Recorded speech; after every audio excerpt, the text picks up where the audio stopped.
Hello जी, राम राम जी, जय Sai Ram. Guys आज है संडे और संडे को हमारे यहाँ सत्संग होता है, हरि कीर्तन। तो चलो आपको लेके चलती हूँ हरि कीर्तन में। 4 से 6 बजे का है। तो चलो आपको भी मिलवाती हूँ गुरु जी से, प्रभु जी से। 2 घंटे का सत्संग है। चलो आनंद लेते हरि कीर्तन का। मेरे साथ आप भी चलो।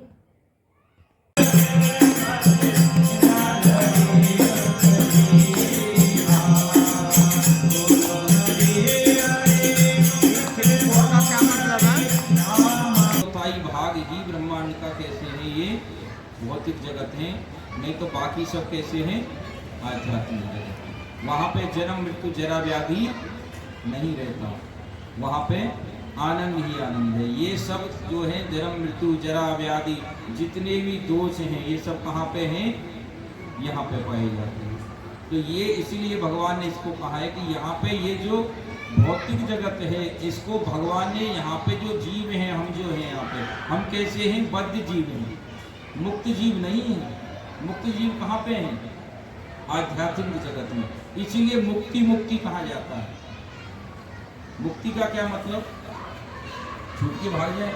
कोई जेल में है और उससे कहें कि इसको मुक्त कर दो, तो क्या कहा जाता है कि जेल से इसको बाहर निकाल दिया जाए तो मुक्त हो गया। अब वो जेल में क्यों बंद है, कोई ना कोई अपराध किया होगा, तभी तो बंद है जेल में। तो ये भी ये जो है जन्म मृत्यु, ये संसार है, भौतिक जगत है, इसमें हम बद्ध हैं। कैसे बद्ध हैं हम, भगवान ने यहाँ पे 3 प्रकार के गुणों से बांध के रखा है। ये हमें दिखता नहीं है क्योंकि हमें इसका ज्ञान नहीं है। वो 3 प्रकार की जंजीरें हैं जिनसे हमें बांध के रखा है, वो हमें दिखती नहीं है। क्योंकि हमें आत्मा दिखती है क्या, हमें तो बहुत सारी चीज़ नहीं दिखती। हमें हवा दिखती है क्या, लेकिन होती है कि नहीं होती है। हमें ताप दिखता है, नहीं दिखता। हम महसूस कर सकते हैं कि गर्मी है, तो हवा को महसूस कर सकते हैं। अगर नहीं मिलेगी तो पता लग जाएगा 1 मिनट के अंदर कि हवा क्या है। आत्मा है इसलिए हम चेतन हैं, लेकिन हम देख नहीं सकते, इतनी सूक्ष्म है। वैसे ही भगवान ने 3 गुणों के अधीन इस संसार के, भौतिक संसार के हर जीव को बांध के रखा है। जो माया में है, हम कहते हैं तो माया ने किससे बांध रखा है हमने, ये जो देवी मैया बैठी हैं, इनके द्वारा भगवान ने, ये शक्ति है उनकी। ऐसे भगवान की अनेक अनेक शक्ति काम कर रही है, उनमें से एक शक्ति है। तो 3 गुणों के अधीन हमें बांध रखा है। वो 3 गुण हमें दिखते नहीं है, अलग अलग प्रकार से, सतोगुण, रजोगुण और तमोगुण। इन 3 गुणों के अधीन करके रखा है। और जीवन भी 3 स्तर पर है उसी प्रकार से। कौन कौन सा, एक जीव है जो उच्च स्तर पे, एक मध्य है और एक निम्न है। इन गुणों के अनुसार जो तमोगुणी है वो निम्न लेवल का बिल्कुल जीवन जी है। तमोगुणी नशा कर रहे हैं, सोए हुए पड़े हैं, बिना किसी कारण के किसी दूसरे जीव को परेशान कर रहे हैं। दूसरे कैसे हैं, जो सतोगुणी हैं, हाय और चाहिए और चाहिए और चाहिए और 4 बंगले चाहिए, 6 बंगले चाहिए, 20 गाड़ी चाहिए और पद चाहिए, अभी और अभी और अभी और अब खत्म हो गया। अब क्या करेंगे उसको भी पता नहीं। फिर जब काम करना बंद हो गया, अब टेंशन हो गया, अब इसको संभालें कैसे, अब इसको कौन संभालेगा। ये रजोगुणी और एक सतोगुणी है। भगवान ने दे दिया, नहीं पड़ता। जब तक कि व्यक्ति 3 भौतिक गुणों के अधीन है, वह 3 विभाजन भी महसूस करता रहता है। हम नित्य महसूस करते हैं कि 3 गुणों के प्रभाव में हम कार्य कर रहे हैं। इसलिए श्री चैतन्य महाप्रभु ने भिखारियों को प्रसाद लेते समय हरि हरि बोलने को कहा। जप का मतलब है कि अपने आप को कृष्ण का शाश्वत सेवक स्वीकार करना। जप मतलब भगवान का नाम लेना। ये जो हमारी जिव्या है, ये जो हमारी जीव है, ये 2 कार्य करती है, एक खाने का और एक बोलने का। तो ये इसी से भगवान का नाम जप किया जाता है। लेकिन ये इतनी ज़्यादा इसका टेस्ट खराब हो चुका है, हमें इसको भौतिक संसार में इतना ज्यादा लिप्त किया है कि इसको हरि नाम का स्वाद ही नहीं आता।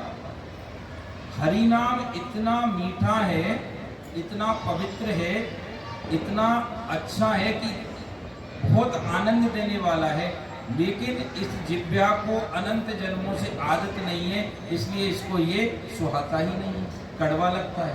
कैसे कोई कहेगा ऐसे कैसे हो सकता है? क्योंकि हमें ये माया रूपी अज्ञान की भौतिक चीजों की बीमारी लग गई है। ऐसे कैसे? ऐसे थोड़ी होता है। हमें तो कोई बीमारी नहीं है, हम तो खुश हैं। खुश हैं। थोड़े दिन के लिए संसार में इंसान खुश दिखता है, वापस से कोई ना कोई समस्या आ जाती है, हमेशा खुश नहीं रह पाता। जैसे एक जॉन्डिस का अगर कोई मरीज है, कोई पीलिया का अगर मरीज है, उसको आप मिश्री खिलाओ, उसको कैसी लगती है? क्या कहता है वो? कहता है मीठी लगती है। नहीं लगती उसको कड़वी लगती है। लेकिन क्या कहते हैं डॉक्टर, क्या कहेगा कि अगर इसका इलाज करवाना है, इसके जॉन्डिस का बीमारी का इलाज करवाना है, तो ये जो मिश्री है ये मुझे मालूम है ये मीठी होती है, लेकिन इसको कड़वी लग रही है क्योंकि इसको बीमारी है।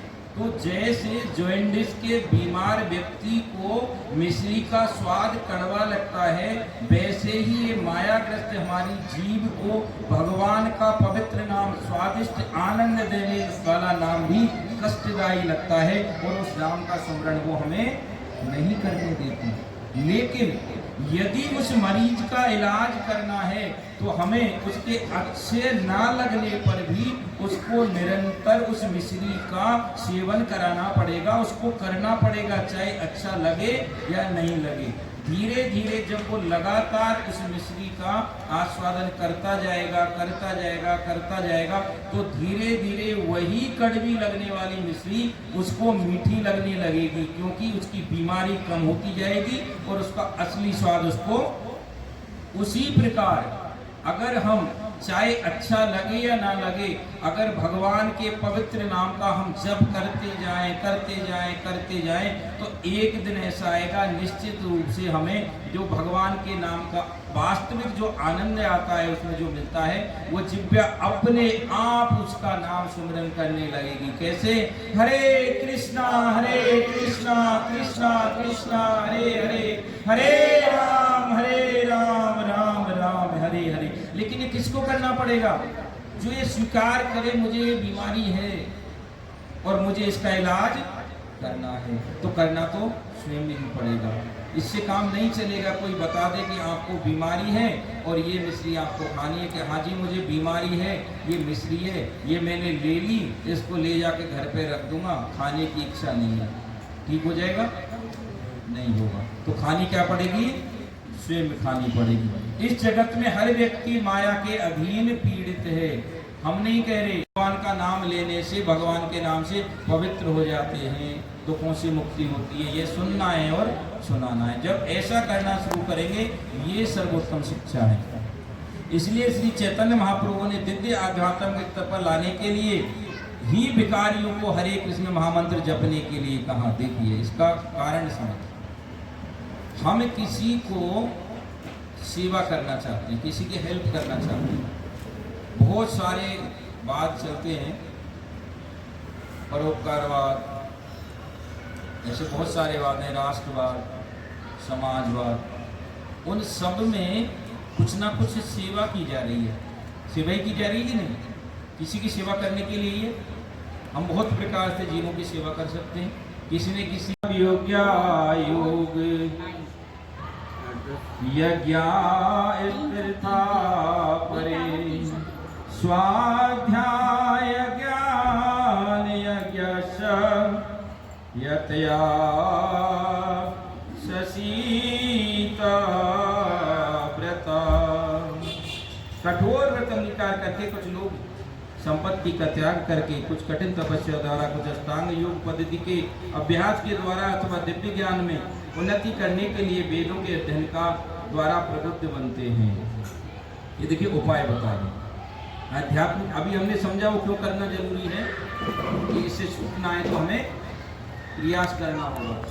अब लोग क्या क्या प्रयास करते हैं उसके बारे में हमें बताया जा रहा है। कोई कठोर व्रत करता है, भूखा प्यासा रह रहा है, धूप में खड़ा है, कोई जल में जाके तपस्या कर रहा है, इस प्रकार की तपस्याएं करते हैं। संपत्ति त्याग के कुछ कठिन तपस्या द्वारा, कुछ अष्टांग योग द्वारा, अष्टांग योग जो कहते हैं उसमें 8 प्रकार के उसमें विधियां हैं, तो ये हम अभी नहीं कर पाएंगे। इनके द्वारा दिव्य ज्ञान में उन्नति करने के लिए वेदों के अध्ययन द्वारा प्रवृत्त बनते हैं।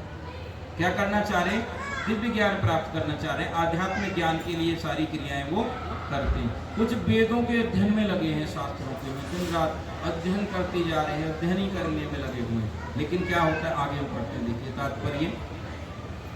तात्पर्य भाई डिवाइन ग्रेस ये भक्तिवेदांत स्वामी शील प्रभुपाद द्वारा बोला, शील प्रभुपाद की इन यज्ञों के कई वर्ग किए जा सकते हैं।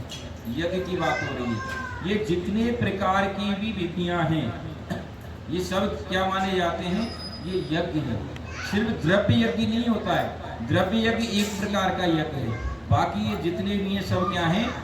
कोई ज्ञान यज्ञ है, कोई कर्म यज्ञ है, ध्यान यज्ञ है, अष्टांग योग ये भी यज्ञ है, ये सब यज्ञ हैं। जो हम हरिनाम ले रहे ये भी क्या है? यज्ञ है। कलयुग में केवल एक ही यज्ञ संभव है, बाकी यज्ञ संभव क्या?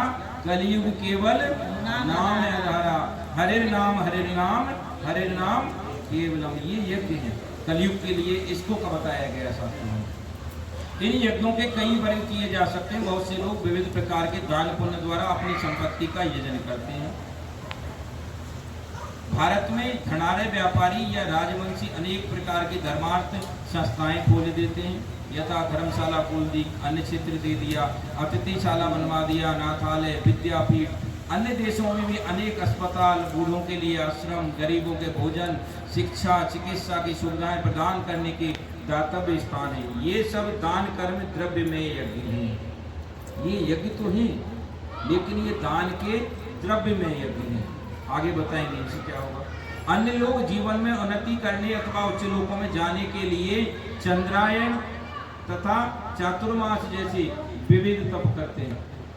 एक तो अभी हमने ये दान वाले जो बहुत सारे जो यज्ञ देखा ये करते हैं। ये क्यों करते हैं लोग? पुण्य कर्म करूंगा तो बहुत सारा मुझे पुण्य का फल मिलेगा, मुझे स्वर्ग मिलेगा, स्वर्ग में बड़े आनंद लूंगा।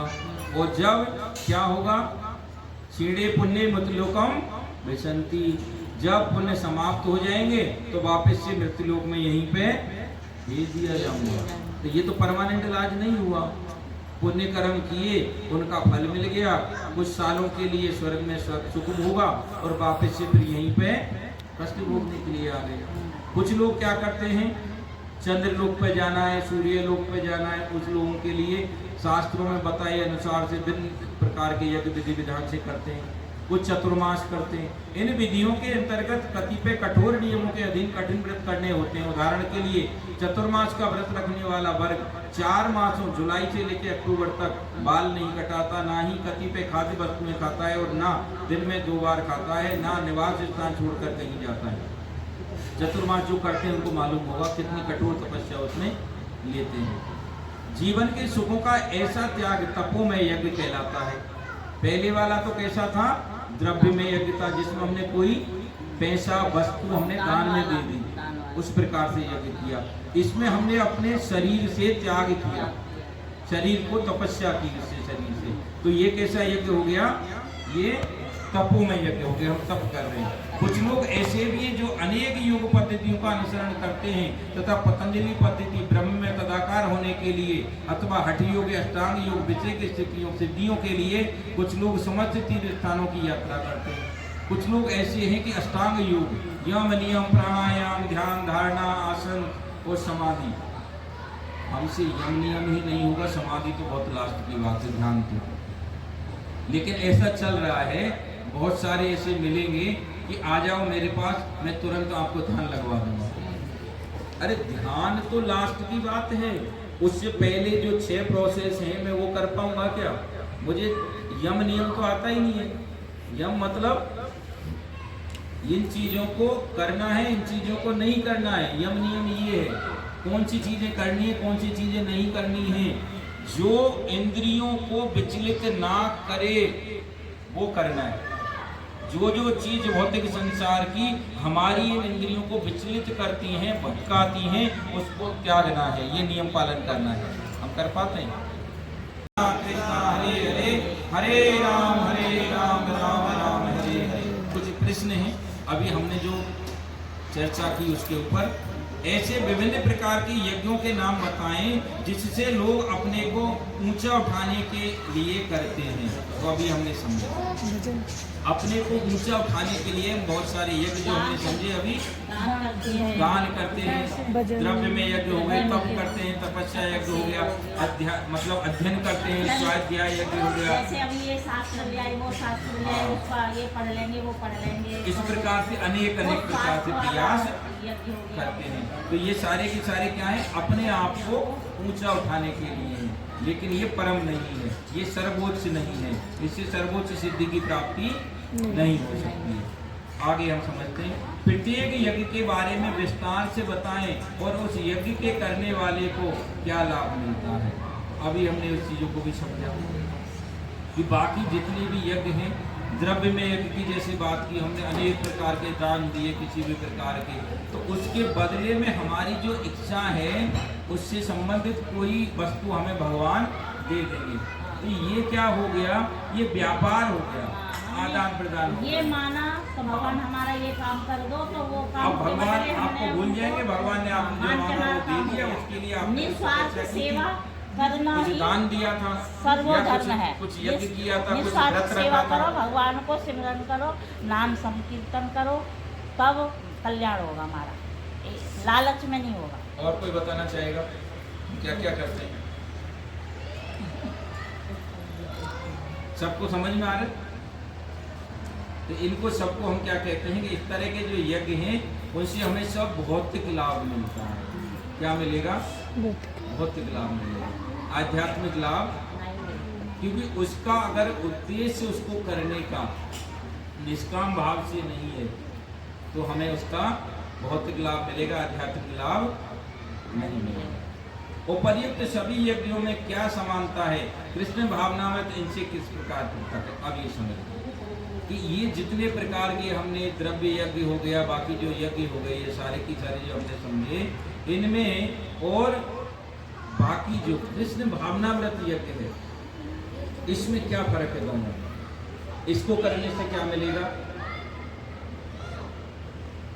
दोनों में डिफरेंस समझ आया कि भगवान का नाम संकीर्तन सारा कार्य भगवान की खुशी के लिए हम करें, और एक हमने जो ऊपर द्रव्य यज्ञ, तपो यज्ञ और जितने भी स्वाध्याय यज्ञ ये हमने जो पढ़े वो यज्ञ जिसमें हमें वस्तुओं की प्राप्ति करनी है, इंद्रिय तृप्ति के लिए। इन दोनों यज्ञों में क्या फर्क है? इसमें कुछ नहीं लगेगा, अपनी नाम इच्छा से के गीता लिए में तो कुछ नहीं लगेगा। एक तो भौतिक कह रहे हैं यज्ञ दो हो तरह गया, की। एक भौतिक जो सारे करते हैं प्रभु जो भौतिक यज्ञ हो गया, और जो भगवान के लिए किया था वो आध्यात्मिक यज्ञ हुआ। नाम जाप करने में कुछ नहीं लगना है, बस नाम जाप करना है। उसके लिए तो दर्द चाहिए। दो तरह की यज्ञ होते हैं, एक भौतिक तरह का जो यज्ञ करते हैं और दूसरा जो नाम संकीर्तन करते हैं। तो दोनों में क्या अंतर है? कृष्ण भावनामृत में होकर के भगवान की खुशी के लिए एक हम जब यज्ञ करते हैं, एक ये हो गया, और एक भौतिक वस्तु में प्राप्त करने के लिए अपने ज्ञान के द्वारा अपने आप को इंद्रिय भोग में की वस्तुएं मांगने के लिए यज्ञ करना। दो प्रकार की हो गई। तो पहले वाले में जो हमें चीजें मिलेंगी, जो वस्तुएं मिलेंगी, जो फल उसका मिलेगा, वो स्थायी नहीं है, वो एक दिन शरीर के साथ में समाप्त हो जाएगा, उससे हमें कोई लाभ नहीं मिलेगा। और वो अगर हमने कुछ पाप कर्म करके किया है तो उससे क्या होगा, हमें और हम नीचे की ओर चले जाएंगे। लेकिन जो कृष्ण भावनामृत में जो हम यज्ञ करेंगे, जो भगवान को खुशी के लिए उनको प्रसन्न करने के लिए अगर हम कार्य करेंगे तो क्या होगा, हमारी आध्यात्मिक उन्नति होगी। हमारी क्या होगी? आध्यात्मिक उन्नति होगी। और आध्यात्मिक उन्नति का मतलब है कि आज अगर हमने LKG पढ़ लिया तो तो ये कभी भी समाप्त नहीं हो। हमारा शरीर चाहे बदल जाए, हम किसी भी योनि में चले जाएं, ये कभी खत्म नहीं हो। इसलिए हम देखते हैं कि कोई कोई जीव जन्म होते ही जल्दी से भगवान के नाम की ओर आकृष्ट होता है, भगवान की कथाओं में और उनमें। क्यों? उसको सिखाया क्या बच्चे को? नहीं सिखाया। तो क्यों जल्दी से आकृष्ट होता है? क्योंकि पूर्व जन्मों में उसने वो पढ़ाई कर ली है, तो उसको ज्ञान है। हम अभी देखते हैं कि बहुत सारे ऐसे ब्रह्मचारी हैं, स्कूल में भी आप लोगों ने देखा होगा कि अच्छे अच्छे पढ़े लिखे हैं, बीटेक हैं, एमटेक हैं, एमबीबीएस हैं, इतना पैसा खर्च करके, इतनी ऊंची पढ़ाई करके, उसके बाद में वो तुरंत ही सारा कुछ छोड़ के कृष्ण भावनामृत में कार्य करना शुरू कर देते हैं। क्यों? कि एक क्षण में हो गया वो? नहीं, उन्होंने पहले बहुत तपस्या, बहुत सारा इसमें प्रयास किया है आध्यात्मिक उन्नति के लिए, तो उनको भगवान की कृपा से इस जीवन में तुरंत ही उसका ज्ञान हो गया, उनको स्मृति आ गई कि मुझे क्या करना है। ऑनलाइन भी है, रोज व्हाट्सएप पे भेजने सारे भक्तों को कि इसी पे ऑर्डर करें और कहीं से ना खरीदें। इसका प्रचार करना है। किसका प्रचार करना है? किस चीज का प्रचार ही सार है? संसार में सार क्या है? भगवान का नाम ही केवल सार है, बाकी सब असार है। तो उसी का प्रचार करना है, सार का। जो भगवत गीता के संदेश का प्रचार करता है वह शुद्ध भक्ति में पूर्ण होता है। देखिए, मैं नहीं कह रहा, कौन कह रहा है? भगवान कह रहे हैं कि जो मेरे इस संदेश का प्रचार करेगा वो जीवन की पूर्णता को प्राप्त होगा। और जीवन की पूर्णता क्या है? यही है कि जन्म मृत्यु जरा व्याधि से छुटकारा मिलके इस भौतिक जगत से आध्यात्मिक जगत की ओर आगे बढ़े, निकल। तो निश्चित रूप से अगर इस संदेश का प्रचार करने में सिंपल क्या कहना है, हम स्वयं उसका पालन करें, ज़्यादा से ज़्यादा नाम संकीर्तन करें, माला करें, जप करें, श्रवण करें, कीर्तन करें और लोगों को भी इसके बारे में बताएं, तो खुद का भी कल्याण होगा और भगवान ने जो आदेश दिया है उसका भी हम पालन कर पाएंगे। कृष्ण चाहते हैं कि हर व्यक्ति उनकी शरण में आए और भक्ति का आते हैं इस संदेश का संसार भर में प्रचार करना। भगवत गीता 18.6 नाम में भगवान स्पष्ट कहते हैं, नाचा तस्माने मनुष्येषु कश्चन में प्रिय कृतम। मनुष्य को चाहिए कि समस्त लोगों के अलावा भगवत गीता के संदेश का प्रचार करें, अपने लाभ के लिए नहीं, सभी के लाभ के लिए उसका प्रचार करें। भगवान ने भगवत गीता का प्रवचन इसलिए किया कि मानव समाज को सभी दृष्टियों, देखिए एक दृष्टि से नहीं, मानव समाज को भगवान ने जो भगवत गीता में प्रवचन दिया है उन आदेशों का अगर पालन करे तो पूरा संसार सामाजिक दृष्टि से, हर दृष्टि से सुखी हो जाएगा। क्या कह रहे हैं? सभी दृष्टियों, राजनीतिक दृष्टि, सामाजिक दृष्टि, आर्थिक दृष्टि, दार्शनिक दृष्टि, धार्मिक से सुव्यवस्थित किया जा सकेगा। सारे तरीके से वो सुखमय हो जाएगा, शांति हो जाएगी, क्योंकि उसको समझ में आ जाएगा जीव को। आज जो एक दूसरे से मैं और मेरा के चक्कर में सब कुछ जो चल रहा है उसी के लिए तो हो रहा है, वो सब समाप्त हो जाएगा अगर सारे कृष्ण भावना भावित हो जाए।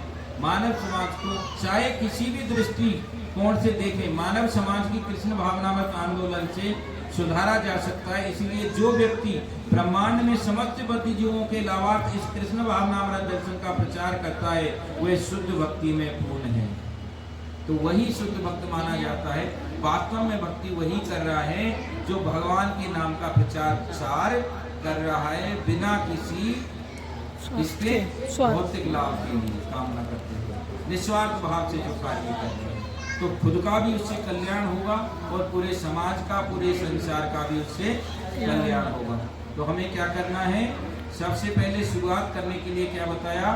श्रवण करना है और कीर्तन करना है। श्रवण करने के लिए हर संडे को क्लास होती है, जैसे आज हम इसमें उपस्थित हैं।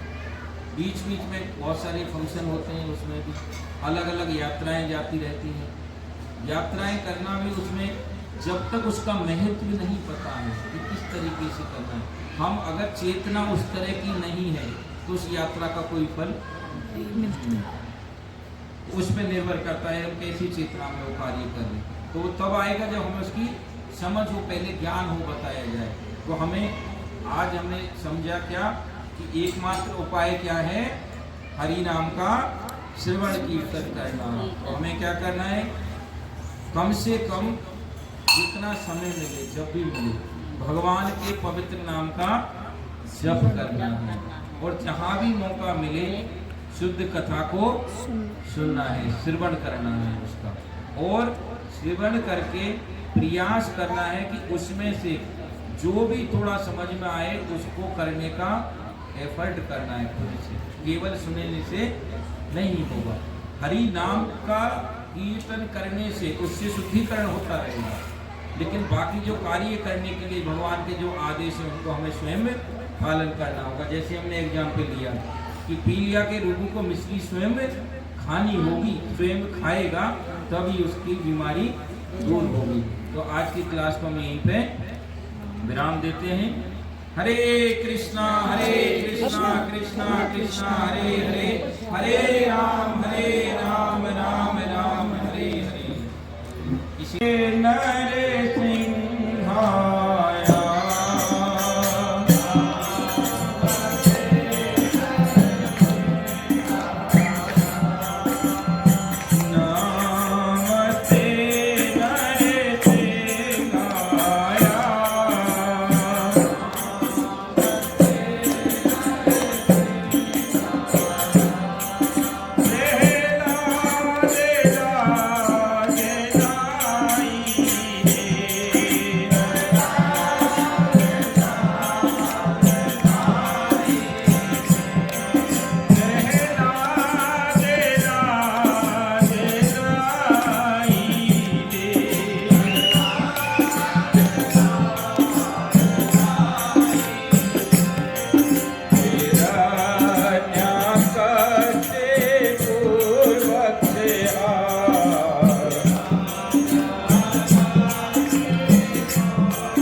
वेदांत स्वामी श्री प्रभुपाद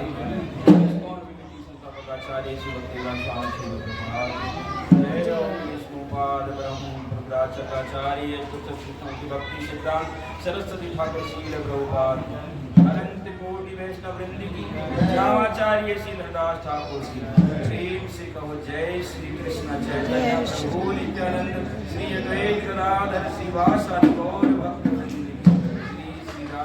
श्याम कुंड गोपी गोपिका श्री गोवर्धन धाम की मथुरा वृंदावन धाम की मायापुर धाम की पुरुषोत्तम क्षेत्र जगन्नाथपुर धाम की अयोध्यापुरी धाम की युग धर्म हरिनाम संकीर्तन की यमुना माई की तुलसी देवी की भक्ति देवी की ऊपर से सभी भक्तों की जय जयकार हो ऊपर से सभी भक्तों की जय जयकार हो ऊपर से सभी भक्तों की जय जयकार हो गुरु और गौरांग जगत शील प्रभुपाद की जय।